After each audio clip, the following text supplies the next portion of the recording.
Dad's silent revenge. I was sitting in my daughter's living room watching my 6-year-old grandson Brandon play with his tablet when my phone rang. The caller ID showed Carol Anderson, my next-door neighbor of 12 years. Carol never calls unless something's wrong. She's a retired nurse who's seen enough emergencies to know when to worry and when not to panic. "Leonard," she said, her voice tight with barely controlled alarm. "Are you home right now?" "No, I'm at Patricia's for dinner." "Why? What's happening?" "There's a moving truck in your driveway. A big one with professional movers. They're loading boxes into it right now.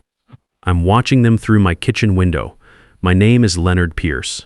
I'm 59 years old, a retired cybersecurity consultant living in Scottsdale, Arizona. For the past 3 years since my wife Dorothy passed from cancer, that house has been my sanctuary. Everything I owned, everything Dorothy and I built together over 35 years of marriage was stored in those rooms. Every photo, every memory, every piece of our life together. I stood up so fast I knocked over my coffee cup. "What do you mean loading boxes?" "I didn't hire any movers. Professional crew. I can see them clearly. They've got uniforms with company logos and everything. I took pictures of the license plate and the truck." "Should I call the police?" Before I could fully process what Carol was telling me, before the alarm could register completely in my mind, I heard something from across the room that made my blood freeze. My daughter Patricia exchanged a look with her boyfriend Nathan Miller. It wasn't a look of concern or confusion like you'd expect when someone hears their father's house is being robbed. It was the look of two poker players who just realized someone had seen their cards. Then Nathan laughed. A short, sharp, nervous sound that he immediately tried to disguise as a cough, pounding his chest theatrically. "Wrong pipe," he sputtered, his eyes watering with fake distress. "Sorry about that, but I'd spent 35 years in cybersecurity, analyzing behavioral patterns, detecting insider threats, and catching people in digital lies. I'd investigated corporate espionage, tracked down hackers, and built cases against white-collar criminals who thought they were too smart to get caught. I knew guilt when I heard it.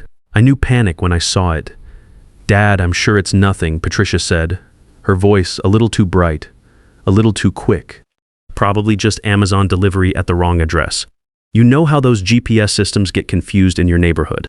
Remember when UPS left that patio furniture at the Hendersons' place by mistake?" Nathan nodded enthusiastically. "She's right. Happens all the time in these suburban developments. All the houses look the same to delivery drivers. Let's just finish dinner and then we can all go check together." No need to panic over a simple mix-up, but I'd already seen it. That flash of genuine panic in my daughter's eyes, quickly masked by false reassurance. The way Nathan couldn't look at me directly after his inappropriate laughter. The subtle change in body language that spoke louder than their words ever could. Every instinct I'd developed over decades of security work was screaming that something was terribly wrong. More than wrong. Something calculated and deliberate was happening at my house. And the two people sitting across from me knew exactly what it was. I pulled a $20 bill from my wallet and placed it on the coffee table. "Carol, call the police. Tell them possible break-in in progress." I kissed Brandon on the forehead, breathing in that sweet little boy smell that reminded me so much of Dorothy's gentle nature. "Grandpa has to go check on something important, buddy." "Be good for your mom, Dad. Really, you're overreacting," Patricia called after me as I headed for the door. "It's probably nothing. Why don't you just call the house first and see if anyone answers?" I turned back to look at her, my beautiful daughter, who had Dorothy's warm brown eyes and my stubborn determination. The little girl I'd taught to ride a bike, helped with homework, walked down the aisle at her first wedding. The woman who'd moved back home after her divorce, claiming she needed time to get back on her feet financially. Because, I said quietly, someone with a key to my house wouldn't answer the phone. The drive home felt like the longest 15 minutes of my life. My hands gripped the steering wheel as I ran through possibilities. Maybe Patricia was right. Maybe it was just a delivery mistake. Maybe my cybersecurity background was making me paranoid, seeing threats where none existed. But deep down, I knew better. In 35 years of investigating digital crimes and corporate fraud, I'd learned that coincidences were rare. When multiple unusual things happened simultaneously, there was usually a connecting thread. And that thread often led back to someone with inside access. Someone trusted. Someone who knew exactly how to exploit the victim's vulnerabilities. The moving truck was gone by the time I arrived at my house. In its place was an absence that felt almost physical, like a tooth that had been yanked out, leaving behind only empty space and the lingering taste of blood. I stood in my driveway, staring at the fresh tire marks on the concrete, and felt the first wave of true fear wash over me. This wasn't random. This wasn't a mistake. Someone had planned this carefully, timing it precisely for when I'd be away. Someone who knew my schedule, knew I'd be at Patricia's house for our regular Sunday dinner. Someone who had the security codes to disable my alarm system and the keys to unlock my front door without leaving any signs of forced entry. Carol met me at my front steps, her face lined with worry and determination. "I got everything," she said, pressing her smartphone into my trembling hands. Photos of the truck, the license plate, the movers, even some video of them carrying boxes. I didn't know what else to do, but I figured you'd want evidence. I spent the next 4 hours going through every piece of mail from the past year. Dorothy used to tease me about keeping everything, filing every statement and receipt in chronological order. Now that obsessive habit might save my financial life. I found what I was looking for buried in a stack from 9 months ago. A letter from Arizona Notary Services thanking me for using their mobile service and expressing satisfaction with Sharon Davis, the notary who had visited my home on June 15th. According to my calendar, I'd been at my annual physical that entire morning. Patricia had driven me to that appointment. She'd insisted on driving, actually saying she was worried about me managing the fasting blood work and the stress tests. I remembered being grateful for her concern. Now I realized she'd needed me out of the house for at least 3 hours, so Sharon Davis could witness her forging my signature. Patricia had known my exact schedule. She'd arranged for the notary to come while I was gone. She'd signed documents transferring ownership of my house using my own daughter's handwriting skills and my complete trust in her. My own daughter had been planning this theft for the better part of a year. The next morning, I thought about confronting Patricia directly. The father in me wanted to believe there was some explanation that would make sense of all this. Maybe someone had stolen her identity too. Maybe Nathan had manipulated her into this without her understanding the consequences. But the cybersecurity consultant in me knew better. Confrontation would give her time to prepare counter-narratives, time to destroy additional evidence, time to craft stories that would make me doubt what I'd discovered. I'd seen too many corporate fraud cases where early confrontation allowed criminals to cover their tracks. I needed professional help from someone who understood both the technical and legal complexities of what I was facing.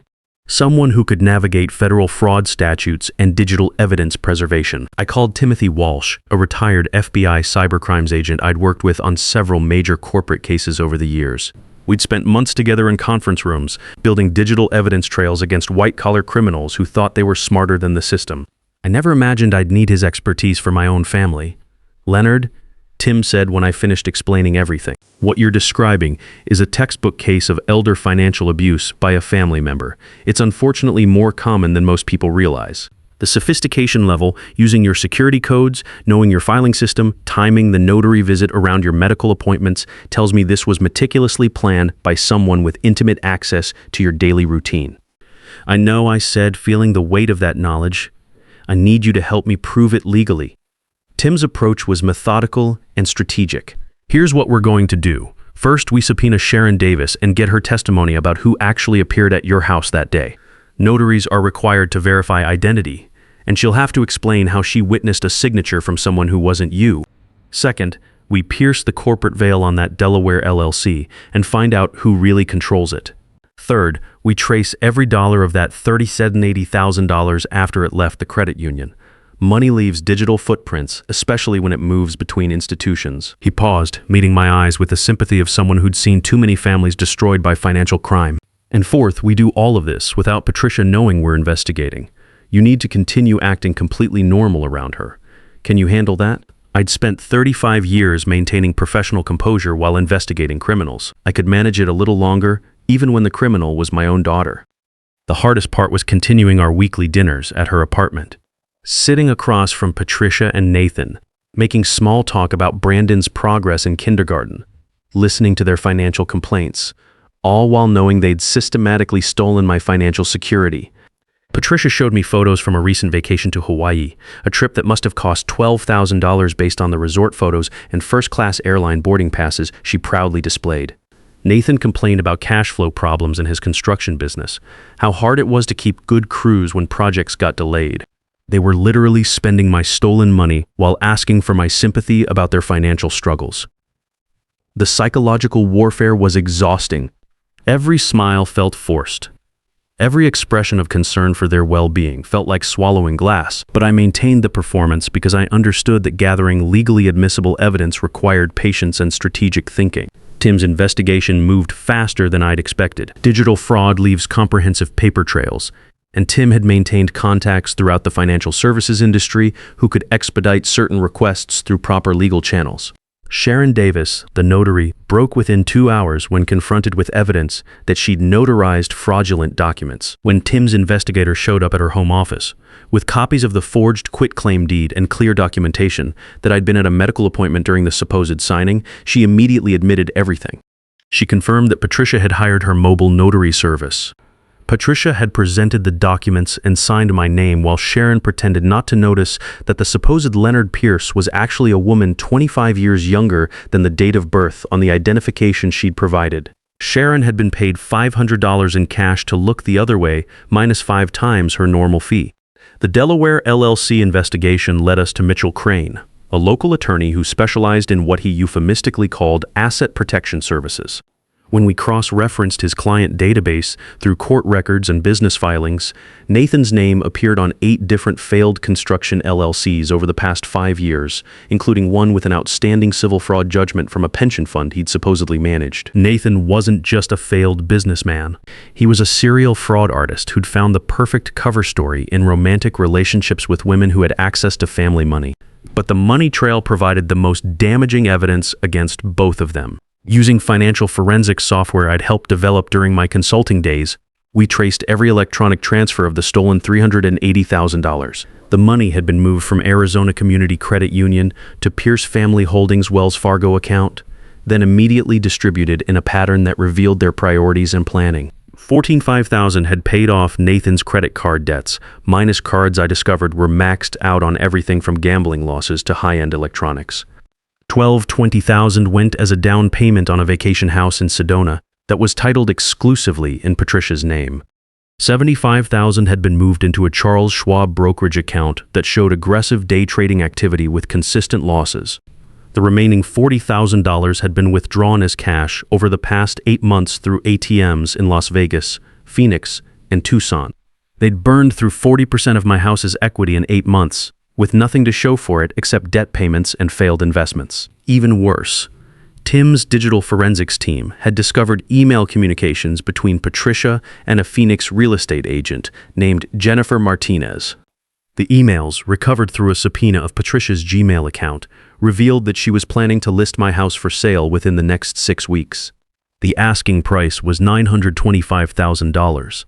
Using the fraudulent quitclaim deed to establish ownership, she planned to pocket the entire proceeds while I would have no legal standing to stop the sale. According to Maricopa County records, I didn't own the house anymore. Reading those emails felt like watching someone plan my funeral while I was still breathing. Patricia had calculated everything: the listing price, the closing timeline, even which title company to use for the fastest processing.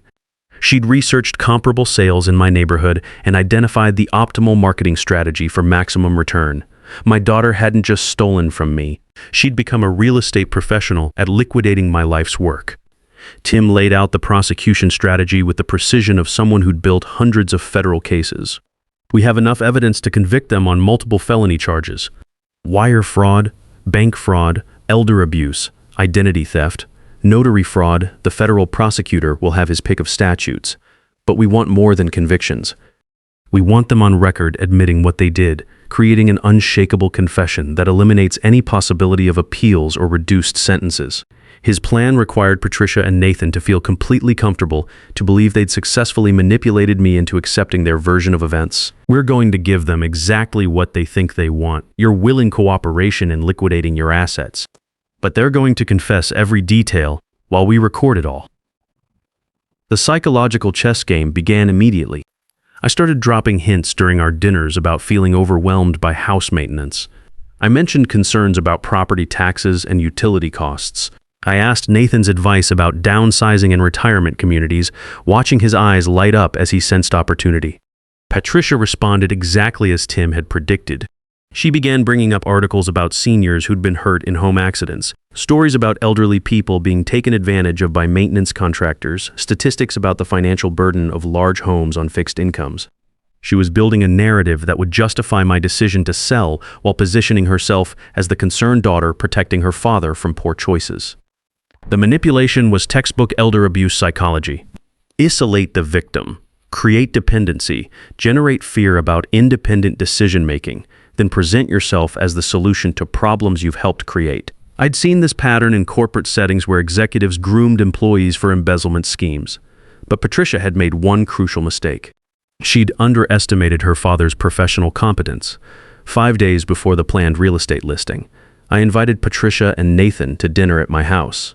I told them I wanted to discuss estate planning and get their advice about possibly selling the house. I watched Patricia's face when I said those words and saw the flash of excitement she tried to disguise as concern. "Of course, Dad," she said. "We've actually been worried about you rattling around in this big place. It's time we had this conversation." Nathan nodded sympathetically. "There are some beautiful senior communities in North Scottsdale, places where you wouldn't have to worry about yard work or pool maintenance." I spent the entire day preparing Dorothy's famous pot roast recipe, setting the table with our wedding china, creating an atmosphere of family intimacy and trust. Tim's team had installed recording equipment throughout my dining room, audio devices hidden in light fixtures, cameras disguised as smoke detectors, everything legally authorized by federal warrants. They arrived at 600 with Brandon, and watching my grandson run into my arms almost shattered my resolve. This little boy was about to watch his mother get arrested. He would grow up knowing his family was built on lies and theft, but I couldn't let sentiment override justice. Too many families had been destroyed by people exactly like Patricia and Nathan. If I didn't stop them here, they would find other victims, other elderly relatives to exploit. Over dinner, I guided the conversation carefully. Following Tim's script, I expressed concerns about my ability to maintain the house. I worried aloud about the financial burden of property taxes and insurance. I asked their honest opinion about whether I should consider selling. Patricia and Nathan responded like predators sensing wounded prey. They painted vivid pictures of the dangers I faced living alone. What if I fell and couldn't reach a phone? What if contractors took advantage of my age and charged excessive fees? What if the housing market declined and I lost equity value? "The truth is, Dad," Patricia said, placing her hand over mine in a gesture of fake intimacy, "Nathan and I have been researching options for you. We found this amazing retirement community in Paradise Valley. It has everything: golf, swimming, meal service, medical care on site, and the entry fee is very reasonable." "How reasonable?" I asked, playing my role perfectly. "Only $400,000, Nathan said. "And that includes everything. You'd never have to worry about home maintenance again." "But I'd need to sell the house to afford that," I said, letting uncertainty creep into my voice. "Well, yes," Patricia said, "but that's probably for the best anyway.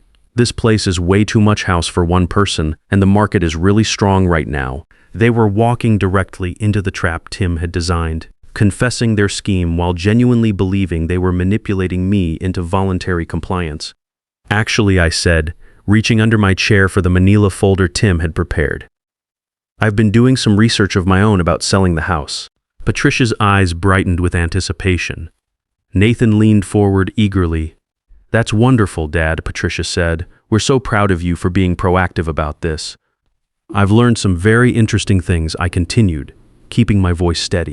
"For instance, I discovered that someone already transferred ownership of this house 8 months ago to something called Pierce Family Holdings, LLC. The change in the room was immediate and electric."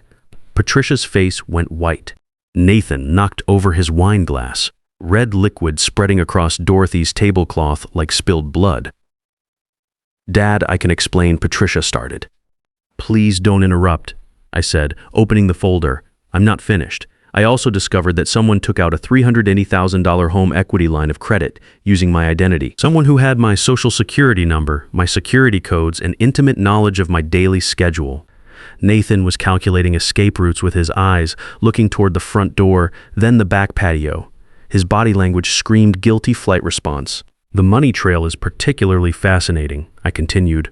pulling out bank statements, $145,000 paid off credit card debts, and $20,000 down payment on a Sedona vacation house, $75,000 lost in day trading, $40,000 in cash withdrawals from Las Vegas ATMs.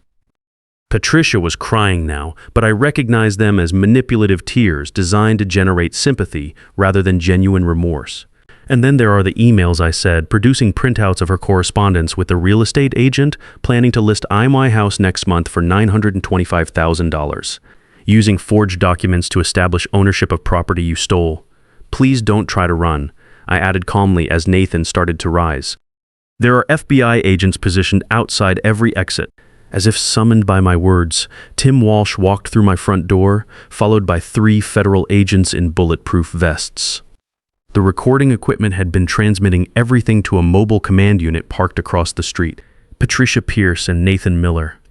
Tim announced, "You're under arrest for wire fraud, bank fraud, elder financial abuse, and identity theft."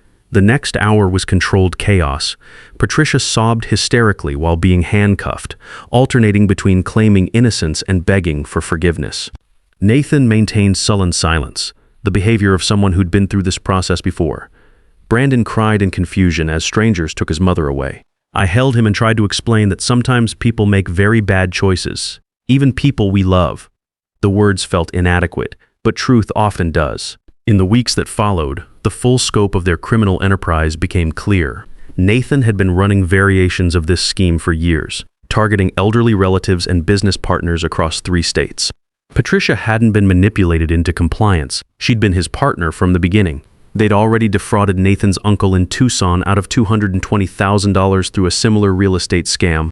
They were actively planning to target my sister-in-law, Linda, next, having already researched her property values and financial situation. Federal prosecutors offered Nathan a plea deal if he would testify against other accomplices in his network. He took it, providing evidence that led to 6 additional arrests across Arizona and Nevada. Patricia, confronted with the overwhelming digital evidence and her recorded confession, pleaded guilty to avoid trial. The judge showed no sympathy during sentencing. Patricia received 4 years in federal prison. Nathan got 6 years. The judge specifically noted that crimes against elderly family members represented a particularly heinous violation of trust that warranted enhanced penalties. My house was legally restored to my name. The fraudulent liens were removed from the title. The Sedona vacation house was seized and sold, along with other assets they'd purchased with stolen money. The recovery process netted approximately $140,000, though most of my equity was gone forever. Brandon now lives with my sister-in-law Linda in Tempe, who's providing the stability and consistency he needs. I see him every weekend. We build model airplanes, work on math homework, and I tell him stories about his grandmother, Dorothy, the woman who would have loved him with fierce protection. I don't tell him the complete truth about his mother yet. That burden will come when he's older and better equipped to process it. For now, he knows that his parents made some very bad decisions and are facing the consequences. I still have weekly dinners, but now with Carol and Tim at our old restaurant in Scottsdale. We talk about normal things, golf scores, book recommendations, grandchildren's achievements. Sometimes I catch myself starting to mention something about Patricia, then remembering she's not part of my life anymore. The emotional aftermath has been more complex than I expected. I don't feel satisfaction about Patricia's imprisonment. I don't feel vindicated or victorious. I feel something colder and more permanent, like scar tissue that's healed but never stops reminding you of the injury. This experience taught me that unconditional love and unconditional trust are dangerously different things. You can love someone completely while still protecting yourself from their worst impulses. Trust must be earned and maintained through consistent behavior, not assumed based on family relationships. I also learned that professional skills don't become obsolete in retirement. For 35 years, I'd tracked digital criminals and analyzed financial fraud patterns. When crime came to my own doorstep, perpetrated by my own blood, those same analytical abilities saved everything I'd worked my entire life to build. Some people have asked if I regret turning in my own daughter. They suggest that family loyalty should have protected her from legal consequences, that blood relationships create obligations that supersede justice. To those people, I have a simple answer. Patricia stopped being my daughter the moment she decided I was merely an asset to be liquidated. I owed her my love, and I will always love the child she used to be. but I didn't owe her my financial security, my home, or my silence in the face of systematic theft. What would you have done in my position? Elder financial abuse destroys families for generations, but staying silent about it destroys even more families, because predators always find new victims once they've perfected their methods. The most dangerous criminals are often the ones who sleep in your guest bedroom, attend your family dinners, and know exactly which emotional buttons to push to keep you from asking the hard questions.